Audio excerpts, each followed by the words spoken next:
Amarzoni bulan depan bebas dari penjara karena sopan.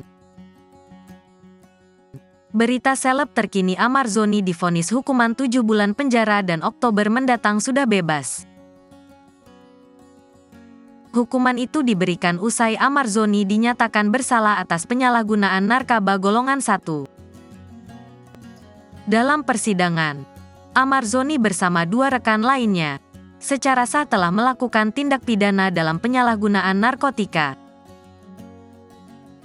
Hukuman 7 bulan penjara tersebut akan dipotong dengan masa penangkapan, penahanan, dan rehabilitasi. 2. Menjatuhkan pidana terhadap para terdakwa dengan pidana penjara masing-masing selama 7 bulan dipotong masa penangkapan dan penahanan rehabilitasi, kata hakim. Dilansir Rabu, tanggal 27 September tahun 2023. Suami Irish Bella ini akan menjalani sisa waktu kurang dari 1 bulan di dalam penjara.